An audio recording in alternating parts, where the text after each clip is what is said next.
Hello and welcome to FPL Weekly, live from South Africa on a very dodgy Wi-Fi. So if it cuts out, I apologise, but I'll do my best. Anyway, how's it going, Ches? Back in the UK. Very, very, very, very good. What I would say is FPL Weekly didn't follow through with its plans of being weekly. No, but and the reason to talk about, and the reason why was we felt that there was we really wanted to get a pod done, recorded, and out before this. Before the deadline on Tuesday, but we also wanted to leave it as late as possible to give as much information that we could do.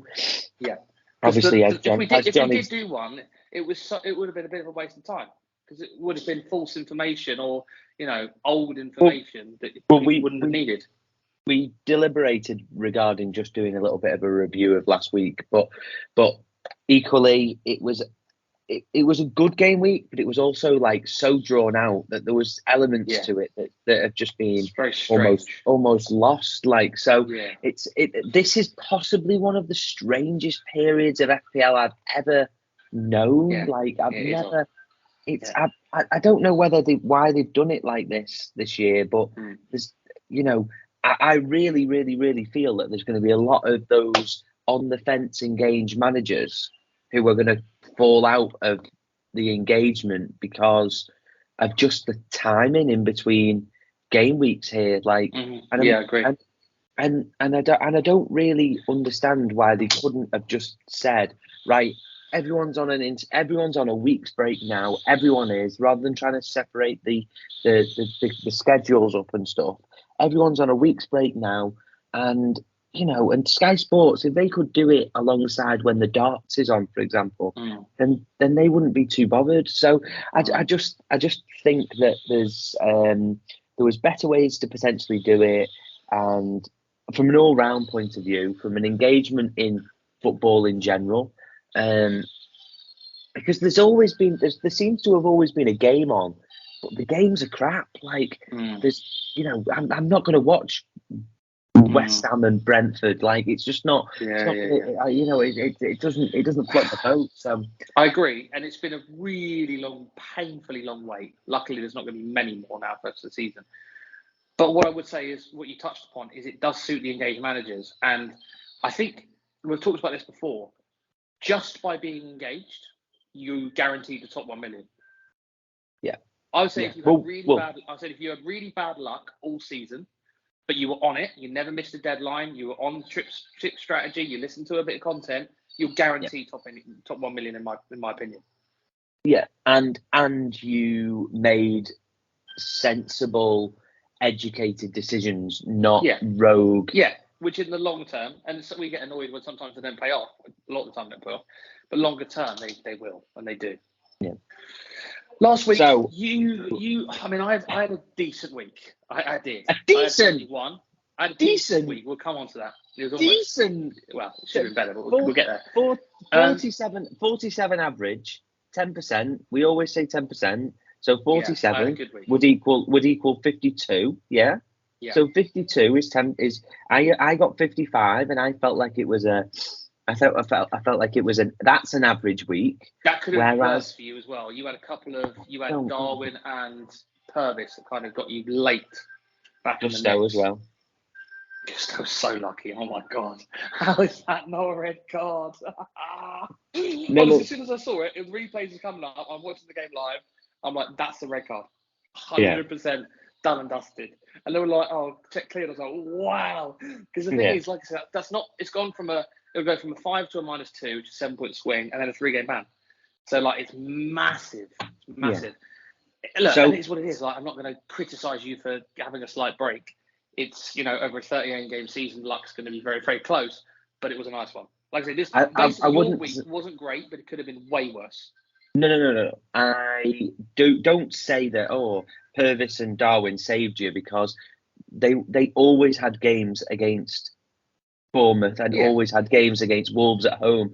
Whether it came on at the start of the game week or the end of the game week, it didn't really matter too much. However, I agree. Obviously, going into the last weekend of the fixtures, it was looking very average, and then it ended up, and then it ended up being okay.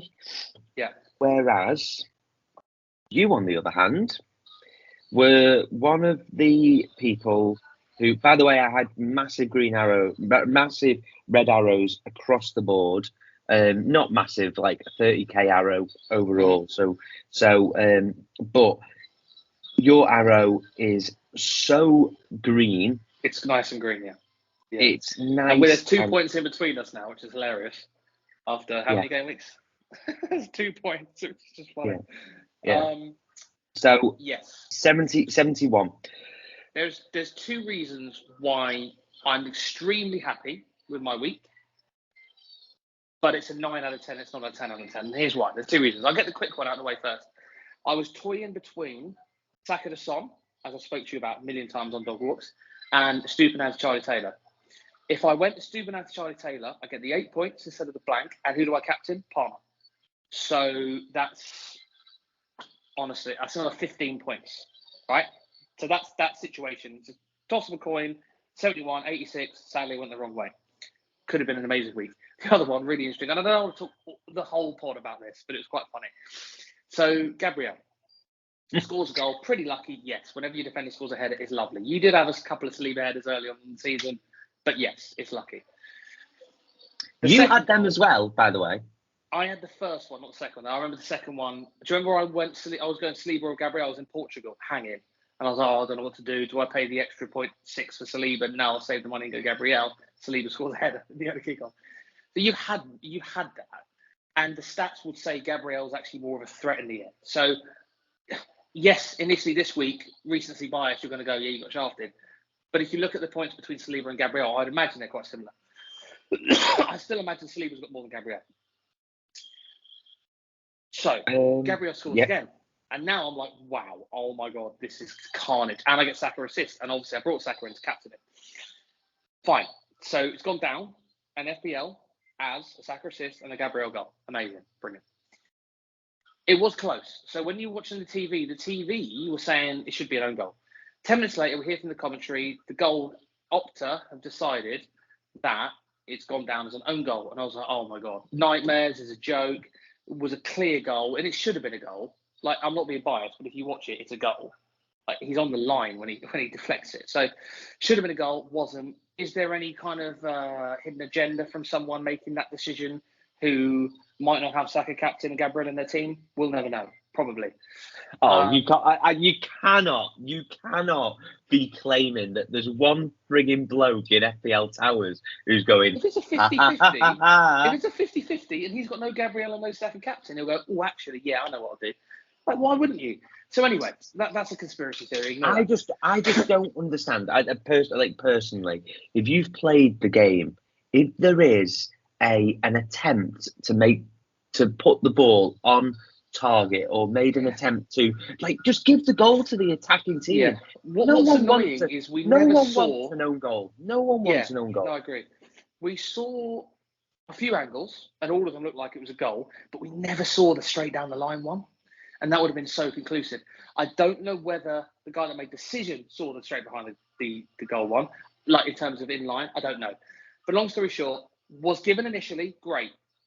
Then it was taken away because of the official. We've had a look at it. The goals panel decided it's not a goal. And then yesterday, Arsenal have appealed it. A week later, by the way. A week later, they've appealed it. And Opta have gone, yeah, actually, it was a goal. What I hate is the injustice side of it. So firstly, don't give it in the first place and then take it away and then give it back. Secondly, it's officially given as a goal. It is now factually, and it will always forever be a Gabriel goal. Yet in FPL, it was given as an assist because they've got this really old-fashioned, stupid rule that 1 hour after the kickoff, it has to stand, which is bollocks. So why are you commentating the message that she emailed back to you, listeners? I sent them an email and said, look, I'm fuming. it's an injustice because it's miscalculation of points. And firstly, the credibility of the game goes out the window a little bit. And secondly, people play for a lot of money. So, yes, I'm sure you can't change the points because the rules are the rules. But please change them because it's so outdated. So outdated. So I actually think I'll be surprised if they don't change that rule for next year. The other thing, and the reason I was so aggravated by it, is it's an extra 4 points for Gabriel. So it's an extra 3 for the goal and 1 point for the BPS. And it's 6 for Saka because assist double. So it's a 10-point swing for me. 10 points in this game is massive. If I was 10 points higher, I'm about 50k further up the leaderboard. So 10 points is huge, absolutely huge. And if that could cost me a decent amount of money. So I don't mind when it's a run bad. You kind of get used to those, and over time you get over them. But when it's a factual, a little bit like we talked about the Liverpool offside thing, when it's a fact, then it's really hard to take. So unlucky for you, definitely. Gabriel or any defender getting 17 points is unlucky when you don't own them. But the fact that I did the coin flip and got the decision wrong was a 17-point swing, and the fact that this went a little bit against me was another 10. Will I take it? Would I take 50% above the average every week? Of course I would. It's just it could have been. It was that close to being unbelievable. Yeah, and I don't think it's. I think what's unlucky about it, from my point of view, and why I was like, "Oh, you jammy so and so," is it could have been Saliba. Yeah, absolutely. And when you have one or the other, it's really unlucky when one absolutely flies and the other one gets 2 points. That's a little bit how I felt though when I had that exact decision of it's Saliba or Gabriel. So is it worth 0.6? Is it worth 0.6? When Gabriel saved the money, Saliba scores the header and goes off, and I'm like, oh. So yeah, but one header is 10 points. For a defender, mate, you got 17 and it should have been 20 odd. Yeah, clean sheet plus goal plus assist. Yeah. But I still think I got Saliba still got more points than Gabriel. I haven't been able to check. I'll have a look. I'll have a look. What I'm saying is it might be recency bias a little bit in terms of, yes, it feels awful now, but I think longer term, I'd be surprised. Yeah, so Saliba's on 81, Gabriel's on 75. So it's close, and the value would be in the Gabriel, but Saliba's still got more points than Gabriel. Yeah. And when Saliba did get his header, where is it goal? He got 9 against Burnley. He got 9, I think, clean sheet. It's about 7 difference. 7 and you're moaning. Yeah, but you got Saliba who got 6. He still got his clean sheet. The difference was 11. So, yeah. But anyway, my defence this week got there was 17 points on my bench this week with my benches this season have been a joke. Yeah, 2 clean sheets. Bowen came back like Lazarus. And he was quite lucky to blank, by the way. See that pen? Stonewall last minute. Yeah. Stonewall. So yeah. I had Gordon first sub, scored, and I had Porro assist. Ultimately, just a quick run through. I'm very happy with my team. Got quite a bit of cash on the bench. We are moving towards the deadline. We're recording this on Sunday evening, just after the Man United game. We tried to. They've won. Okay. They won 4-2. They were too old for a bit, playing terribly. Garnacho. Yeah. Garnacho just had squandered so many chances. It was scary. We felt like this was the most appropriate time, and then also it gives us some opportunity to get this pod out. My biggest recommendation to any person is in the next 24 to 48 hours, try and consume as much content from. We are not top of the list, okay? Definitely not. Give me some, though. But we can tell you who to, okay? Green Arrow. Who's doing a chip strategy pod tomorrow is James, Planet FPL. He's doing a chip strategy pod. Do that. Planet FPL, you've got to watch that. James will. And then Green Arrow's gone live in 15 minutes, okay? Mm-hmm. So those are the two. If you're going to commit an hour of your life to something, Now commit an hour of your life to those podcasts, just because I think you're just gonna like. I really, even if you've got 5 minutes, just go on Twitter, have a look at those two people. But like Raptor's really good on Twitter. Raptor Focal's very good on Twitter as well. and Focal's really good. Raptor's literally just said there that this is what you're gonna do exactly. This is the best chips strategy. Yeah. Chips are how you go from a good year to a very good year. Okay, I back always that at this point of the season I will finish half of my rank from now. Okay, based on chip use and strategy use. That's what I back it on. So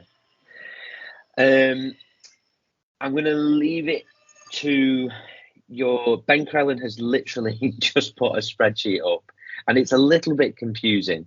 Okay. Yeah. Have you got the percentages yet or not? No. No, I've screenshotted it before we came on. Oh no. Here are updated. Oh, he's done the percentages. Yes, get in. The percentages is massive. Massive. He's just so good. Like, it's funny. I said this to you in the pod the other day. He puts his feet up for 10 months of the year or 9 months of the year, and for the other 2 to 3 months, he is invaluable. He is absolutely invaluable. Yeah, all hail Ben Crellin. So, this is looking at the percentages for game week 29 blanks. Okay, we wanted, but game week 29 feels a long way away for So really, the game week 26 blanks are the things that we really do need to be thinking about now. Yeah. And so basically, I think you know it a tiny bit better. Tottenham, Chelsea, Liverpool, Luton, blank in 26. So if you ignore Luton, because I don't have any, I'm not going to buy any. Some people might have one. But Tottenham, Chelsea, Liverpool, I have 4. I have Colwell, Palmer, Porro, and Darwin. Say it again. Tottenham, Chelsea, Liverpool are the ones you need to care about. The other one's Luton. Tottenham, you've got Porro. Any others? Tottenham is just Porro. Then Chelsea I've got Palmer and Gusto. Yeah. And Liverpool, you've got just Darwin? Just Darwin, yeah. That's not bad, because if you think about it, some people have got 2 Tottenham, Porro, Richarlison. Some people have got 2 Chelsea as well, Palmer and one other. And a lot of people have 2 Liverpool, Trent or Salah. Some people have held Salah. Jota. So Jota's an amazing option, and he's taken off, and he's a fantastic player. But he's going to blank in 26, and he's probably going to blank in 29, because you need to beat, who is it? Let me just quickly the drawback. You need to beat Watford or Southampton, and then you blank. Yeah, at Anfield. Which is going to happen, isn't it? And even if a miracle occurs and you lose, no, because Everton got dumped, didn't they? Yeah. So if you lose, then your game goes ahead, but you won't. So I'm pretty much assuming that that Liverpool will blank in 29 as well. So do you want to bring Jota in when they blank in 26 and 29? No. Yes, they done in 25, but blank 26, blank 29, no thanks. So little bit on the percentages then. The highest percentages for is basically Brighton and City is virtually off. Yeah.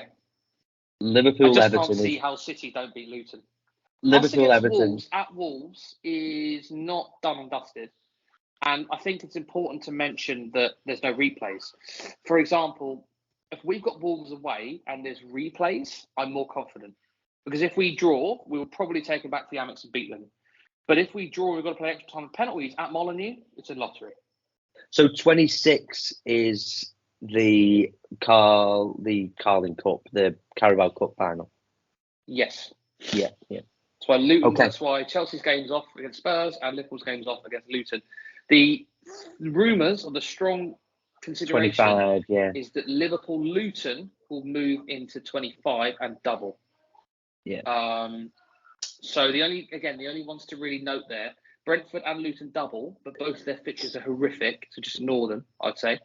City have got Chelsea and Brentford at home, and Liverpool have got Brentford away, Luton at home. So here's the problem. 3 City makes complete sense because they double. They've got good now, good next week, double, and they play in 26. Makes sense. Have 3 City. I'm going to have 3 when Haaland comes back in. But Liverpool's very tricky because, yes, you want to bring them in for 25 because they double, but they blank straight after. So I need to think to myself, do I want 2 Liverpool or do I want 1? Three's bad. Three's just not an option. But do you take 2 Liverpool into the double and then transfer 1 out for 26 and bench the other? Maybe. But then they also blank in 29. And in between those, they've got Forest away, City at home. That's okay. Okay. I don't think you'll kill City at home by any stretch. No. So I put it this way: I will be surprised if I don't ignore Salah now until my wild card, which I hate saying. But the rumours are he's probably going to miss the first one of the double, which is Brentford. So then he doesn't double and he blanks 26, 29, and in between he's got City. Don't really want that headache. So basically City's the best option at the moment because they've got Burnley at home, Brentford away, Everton at home, double, both home games, and they play Bournemouth in 26. That's outrageous. Yeah. It's outrageous. Yeah. As soon as Haaland comes back, we get him in. But I've already got Walker and Foden in just chilling because they're just unbelievable options. If you haven't got at least 2 City, then it's just wildly bad. Yeah, I think so. So my likely transfer this week is because it's looking like Haaland's going to be back. So I'm probably going to go Alvarez to. I've got 1 transfer this week, and I probably will be going Alvarez to Haaland. Just a quick one, by the way, on the Haaland situation. I'm really annoyed at this from an FPL point of view. He should have really gone down in price more. Yeah. I've heard a lot about this on pods, and it's something to do with ownership. It's something to do with because his ownership's so high, it's affected, or his price is so high. Something like that. But I agree with you. He should have gone down. But like his ownership, you've got a lot of passive accounts or non-active players that still have him. Yeah, but he's 51% owned now. Yeah. In his highest, he was 80. He was 80, 83, 85% owned. That's gone down a lot. Yeah. So he's dropped by a third, right? Now it's weird. Now, if anyone else dropped by a third, then their ownership would be, you would see a price decrease definitely, and that's where it's annoyed me most certainly, because I did the right thing and took him out as an engaged manager and as a manager who listens to stuff, but then I've not been rewarded with the price decrease in order to get him. Rewarded in terms of he's been out for longer than we probably initially thought. As you see, Pep's just confirmed today that it was a fracture. Like you kind of said. He's like, by the way, it was a fracture. You know that interview when he said, it's just stress. Now it's come out, I was like, it was a fracture. Like, well, you didn't really know what you were talking about then, did you, Pep? Yeah. You didn't really know what you were talking about.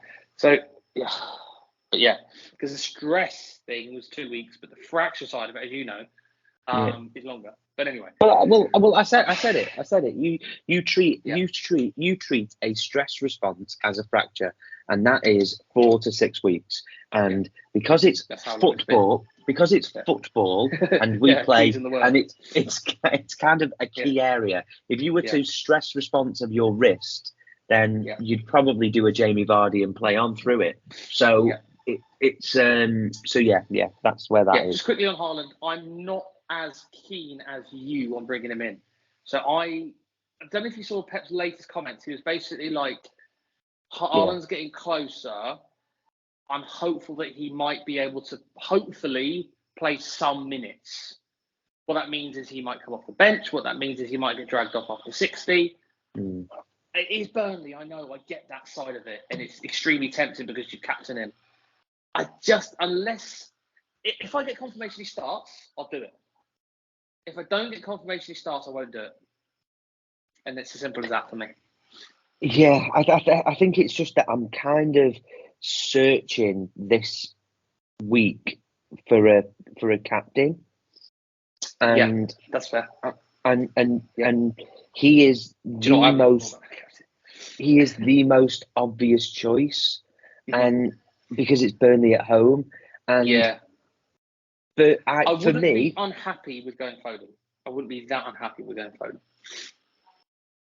But do you remember when I got burnt like fuck? Yeah, you didn't get burnt. Luton away? Yeah. No, it was your vice, wasn't it? It was your vice. Yeah. But like the vice week.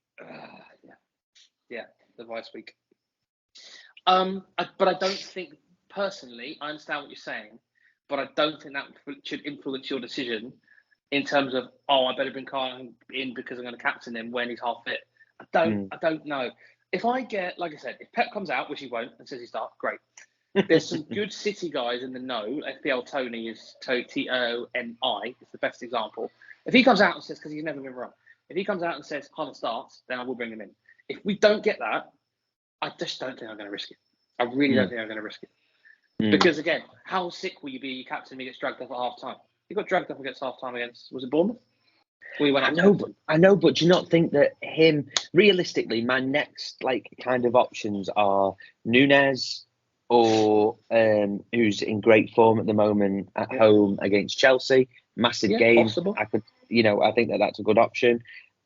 Watkins at home to Newcastle. Watkins has been a bit out of form. He's been a bit out of form at the moment. Yeah, don't love it. To be honest, he's not far off the chopping block for me.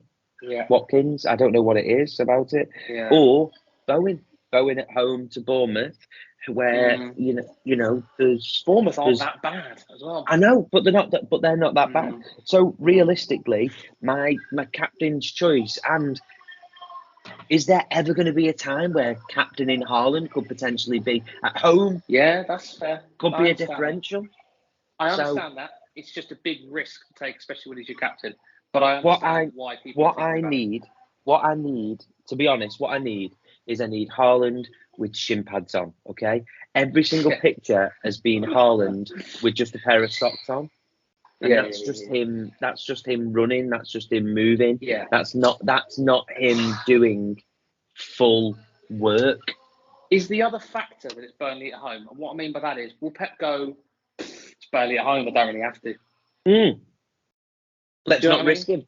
Another week. If it's Liverpool away, he'll go, I need Haaland. It's worth the risk. I can always take him off.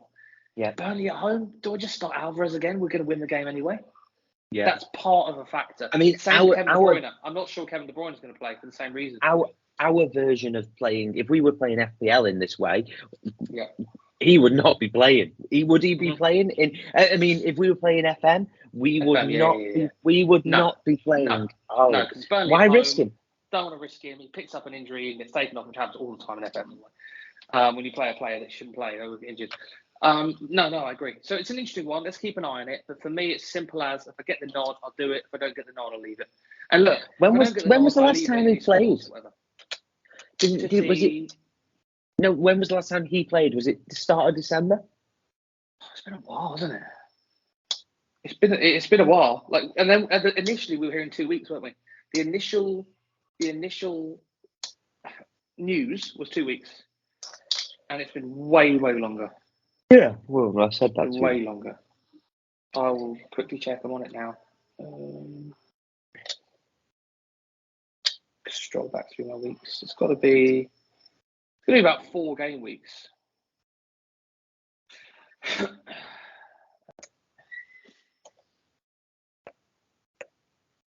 Game week 17. He wasn't even in game week 17. Wow. Oh, that was the week I took a hit to take him out. Game week 16. Wow. Yeah, he's been out a long time. So game week 15 was his last game at Villa. And then everyone was shocked when he didn't play at Luton. Yeah. And game week 16. That's we captained him before the news. And then the vice kicked in. That was game week 16. Okay, wow. And then I think you did the same thing. But you didn't have to take a hit. I took my only hit of the season to go Haaland out for Watkins. Watkins got 9, so it kind of paid off. But this game week 15. It was 16 was where he was. Everyone was surprised that he didn't play. He's not going to play 90 minutes. You wouldn't have thought so, would you? No. You wouldn't have thought so. So, the date of his last game was Villa away, game week 15, and it was the last 90 minutes he played was 6th of December. Mm-hmm. That's 6 weeks. Yeah, I mean it's 28th of January, 7 weeks. Yeah. So I mean, he had a bit of a setback, but yeah. No. The setback isn't a setback. The setback is that it confirmed it was a fracture and not just a stress response. So it was. That's the setback, and the setback means 6 weeks. So for me, it will be definitely healed. He'll definitely be fine. It's just that you're more than likely only going to get at most 60 minutes. So it's whether you want 60 minutes of Haaland, and if we find out news that he's starting, he's coming into my team definitely. Yeah. If we get news that he's in the squad, I've got a decision to make. Mm-hmm. I think if we get news that he's in the squad, that would stink to me if he's on the bench. Okay. Because I think if he was starting, we'd get news that he was starting. I might be wrong. Personally, my gut feeling, we get no news. Yeah, I know. That's my gut feeling. Same. But I really quickly want to touch upon FA Cup because I think it's important. I know it's going to be 29, but it's still really important because what I'm doing at the moment is I'm either rolling, which, by the way, guys, if any of you and you're happy enough with your team, please roll. Please roll. Because there's going to be so much more need for your transfers down the line than there is now. The reason I'm considering a defender transfer is Gabriel picked up a knock against Arsenal, so I need to find out about that. If it's confirmed he's out, I would have Gabriel out, I would have Taylor at Man City, and I'd have Colwill at Liverpool. I really don't want to play any of those three.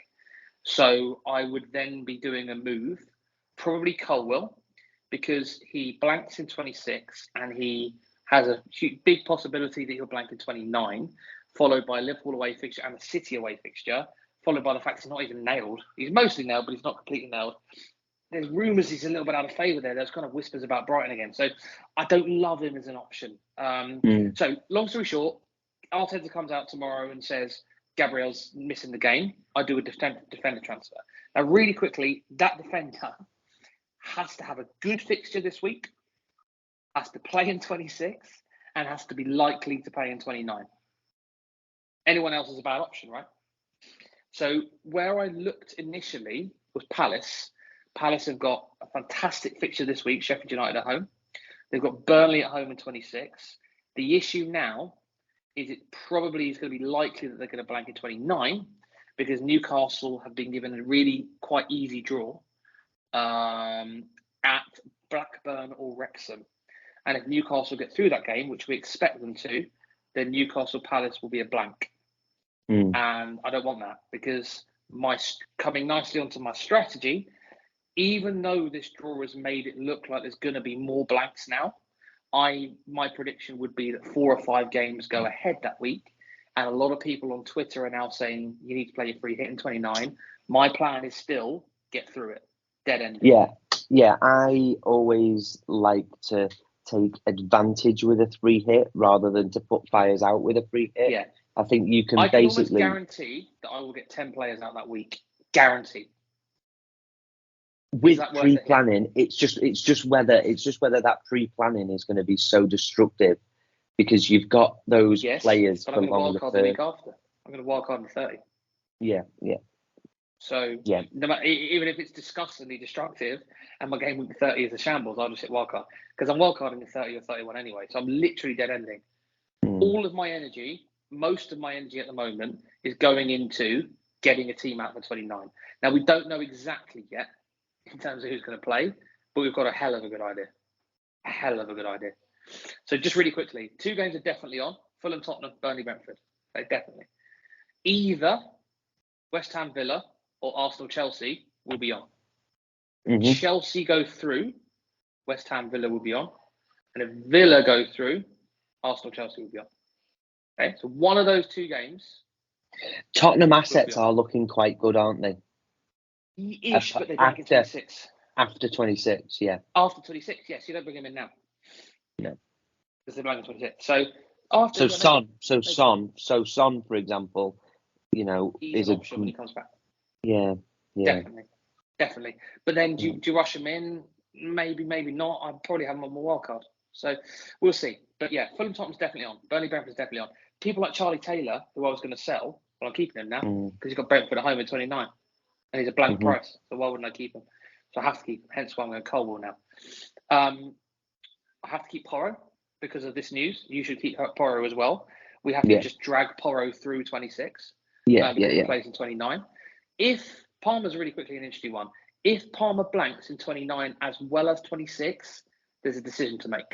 If we can get if Chelsea and Arsenal game is on, then we're laughing. Then we're laughing. Yeah. Palmer, Saka, Gabriel. If Chelsea and Arsenal and West Ham and Villa are on, you're in a good spot. You're in a very, very, very good spot because yes, you've got City assets. But the thing is, as well, even if it's the other way around, mate, it's not a disaster because if West Ham and Villa play, I've got Watkins and Areola. But that's what I mean. You because Newcastle are more than likely not going to play. Therefore, you're going to need one of your keepers, and Areola is therefore done. So that's a box ticked. Then you've got West Ham, so Bowen, for example. Villa, you've got Watkins.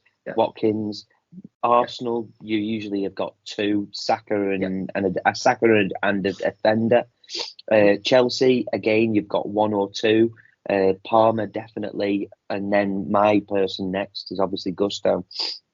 Tottenham, we've got Porro and more than likely Son for this game fixture. And Brentford, you're more than happy to bring in usually a player from Brentford. That's fine. So at the moment, without doing anything, I've got 5 playing that week already. We're on game week 22. That's game week 29. So I've got 5 playing already. And I've got 7 transfers. So I'm going to get at least 10 out. I'll be surprised if I don't get 11 out. Yeah. And if you can get 11 out, what's the point of free hitting when I can just completely dead end into a wild card? I think again it's slightly different between me and you because I've used my bench boost. I'm trying to get through desperately because if I use my free hit in 29, I'll have nothing in 34 or 37, and that's weak, really, really weak. Because when in 34 and 37 you're bench boosting or maybe even free hitting, I've got nothing.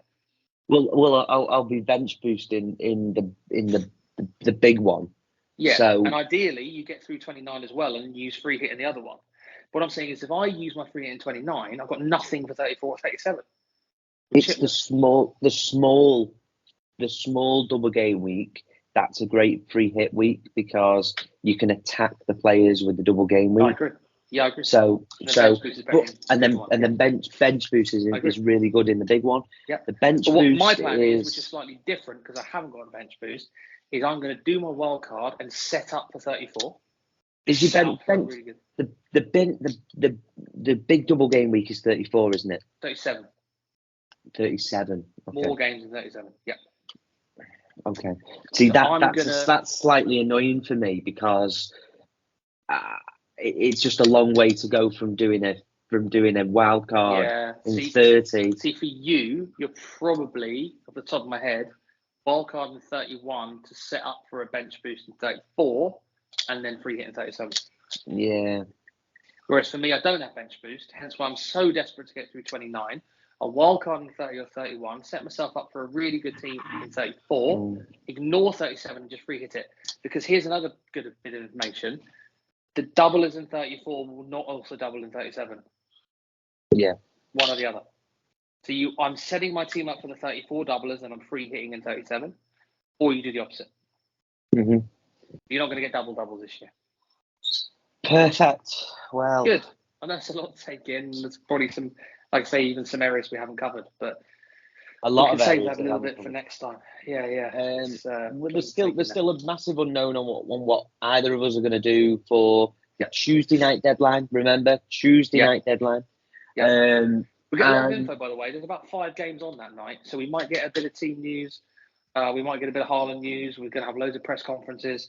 So as you mentioned, pre-pod, as FPL is in general, it's a never-changing situation. You get quiet weeks and you get really busy weeks. This is going to be a really busy week. Yeah. And then the following deadline is then for the weekend. So the weekend. Straight back. Yeah. So yeah, we'll try and get a pod out maybe Friday night if you could do that. That should be fine. Yeah.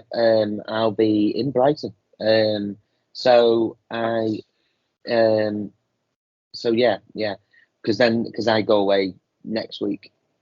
Yeah. So, but I'll be doing an international pod. Don't you worry about that. Perfect, mate. Don't you worry about that. Yeah. Love it. We are spare some time to do it, mate. We are Mr. Worldwides. Mr. Worldwide. And on that bombshell. It's time to end. Be lucky, be sensible, and be sincere. Bye. Thanks for listening. Bye, everyone.